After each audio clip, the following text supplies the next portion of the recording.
I sat down with the former commissioner last night in Orange Beach, where he is living on house arrest. Nothing was off limits in this interview.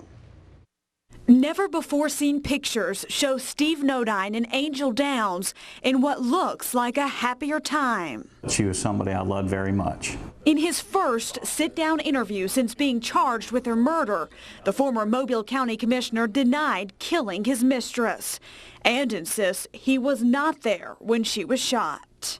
Neighbors put you there at the scene in the neighborhood, and we heard that testimony in the first trial. The neighbors said they heard a gunshot, then they saw your county truck fleeing, and some said speeding out of the neighborhood. If you're doing 15 miles an hour in that area, you were speeding. I mean, and I were think you the witnesses, there? Were you there when Angel was shot? No, absolutely not. I had absolutely no inkling whatsoever. I mean, this is the person that I love, and if at anything, if I saw that she was going to harm herself, I would have done everything I possibly could to prevent that. Did you hear a gunshot? No.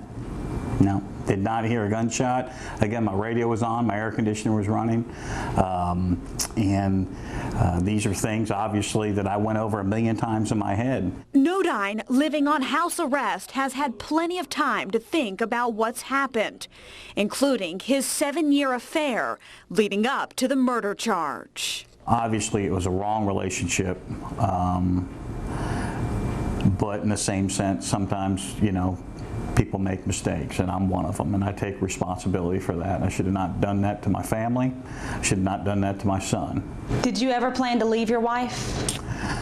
I think that's something that, you know, we'll leave alone. I mean, Kimberly Nodine is an outstanding person, a loving person. I did her terribly wrong. She is a great mother and a great friend and person to have, and so that relationship was between us and will remain between us. But the affair was a focal point of the first murder trial, a trial Nodine calls politically motivated. As the ex-commissioner waits to find out whether there will be a second trial, he is now demanding an apology from the prosecutor. She owes an apology to the Downs family and certainly to Kimberly and Christopher Nodine. I think she maliciously prosecuted this case to better her own political career. Do you owe apologies to the Downs family and to your own family? Well, I mean, there's no doubt I owe an apology for carrying on as we have in a wrong relationship for that long. There's no doubt about that. But I want Miss Thelma and Susan and Angel's dad and her brothers and sisters and nieces to know that I did not harm their daughter.